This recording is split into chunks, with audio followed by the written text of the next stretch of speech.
How do you explain when others are able to achieve things that seem to defy all of the assumptions? Why is Apple so innovative? Year after year after year after year, they're more innovative than all their competition. And yet they're just a computer company. They're just like everyone else. They have the same access to the same talent, the same agencies, the same consultants, the same media. Then why is it that they seem to have something different? Why is it that Martin Luther King led the civil rights movement? He wasn't the only man who suffered in a pre-civil rights America, and he certainly wasn't the only great orator of the day. Why him? And why is it that the Wright brothers were able to figure out controlled powered manned flight when there were certainly other teams who were better qualified, better funded, and they didn't achieve powered manned flight, and the Wright brothers beat them to it? There's something else at play here. About 3.5 years ago, I made a discovery, and this discovery profoundly changed my view on how I thought the world worked, and it even profoundly changed the way in which I operate in it. As it turns out, there's a pattern. As it turns out, all the great and inspiring leaders and organizations in the world, whether it's Apple or Martin Luther King or the Wright brothers, they all think, act, and communicate the exact same way, and it's the complete opposite to everyone else. All I did was codify it, and it's probably the world's simplest idea. I call it the golden circle. Why, how, what? This little idea explains why some organizations and some leaders are able to inspire where others aren't. Let me define the terms really quickly. Every single person, every single organization on the planet knows what they do 100%. Some know how they do it, whether you call it your differentiating value proposition or your proprietary process or your USP. But very, very few people or organizations know why they do what they do. And by why, I don't mean to make a profit. That's a result. It's always a result. By why, I mean what's your purpose? What's your cause? What's your belief? The human brain cannot comprehend the negative. It is incapable. I'll give you an example. Don't think of an elephant. You can't tell the human brain not to do something. And so what happens is we very often reinforce things when we put things in the negative. I can't get a part, or I can't do this, versus I'm going to keep doing this. I'm going to keep doing this. It's such a huge thing to convert things into the affirmative. You're supposed to do it with children as well. Instead of saying to children, don't eat on the couch, we're supposed to say, eat at the table.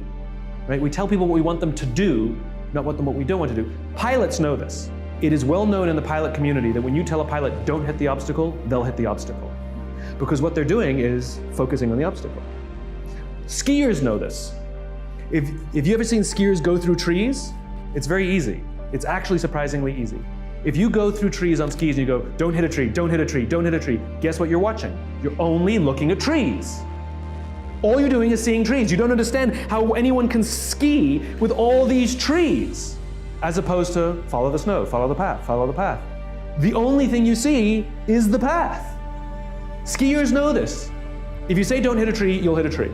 You won't be able to find a path because all you see is millions of trees. If you say only follow the path, you actually don't see any trees. There's actually very sparse trees. There's plenty of path, there's plenty of snow. It's the same thing for you. If you focus on the obstacles, all you will see is obstacles. If you focus on the path through the trees, all you will see is path through the trees. It's your choice how you choose to perceive your own career. It's literally perspective. I don't think you can motivate the unmotivated. I don't think you can motivate people. People either are motivated or unmotivated. I think you can inspire people. You can motivate people with sticks and carrots, offer them bounty or threaten punishment, and you'll get behavior that you want. Is there loyalty? Is there love? Absolutely not.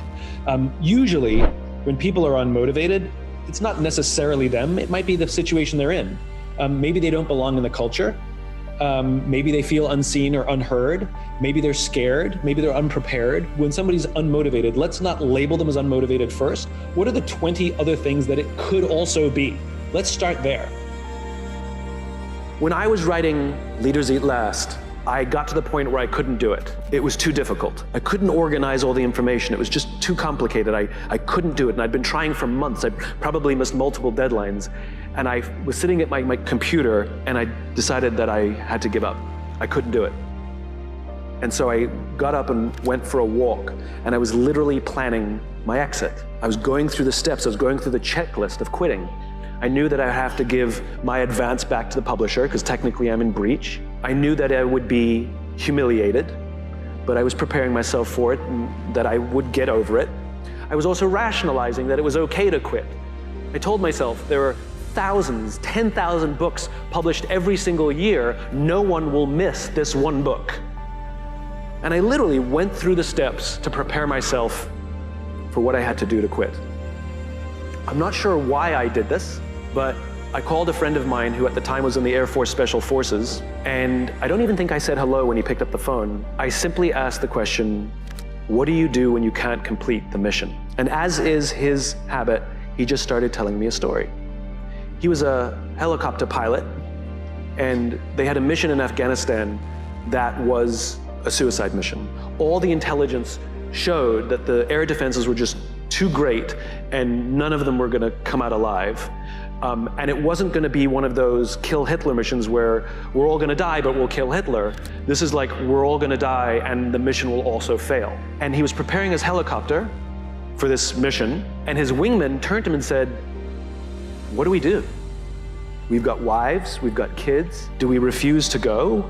What do we do? And my friend turned to him and he said, this is what we signed up for. We go. He asked me, he said, is this book more or less powerful than Start With Why? I said, the research has impacted me greater. It's more powerful. He says, all right, I'm going to tell you a funny story. Before I met you, I'd become disillusioned with the Air Force and I was going to quit. And I found this kooky little book called Start With Why, and it completely re-inspired me. And I decided to stay, and I'm a better leader now than I was before because of that book. And if you're saying that this book is more powerful than the first one, then we need this book. He said, this is what you signed up for. You have no choice. Clearly, our lives are finite. We're born, we die, we come, we go. But life is infinite. The game of life will continue with us or without us, which means every single one of us has a choice. We don't get to choose the nature of the game. Life is infinite. We don't even get to choose if we want to play in the game or not. Once you're born, you're in it. We get one choice. Do you want to play with a finite mindset, or do you want to play with an infinite mindset? To play with a finite mindset means waking up every day and saying, I'm going to be the best, I'm going to be better than everybody else, I'm going to accumulate more power, more responsibility, more money, whatever it is, whatever your metric is, I'm going to get more than anybody else. Me. And when you die, you take none of it with you.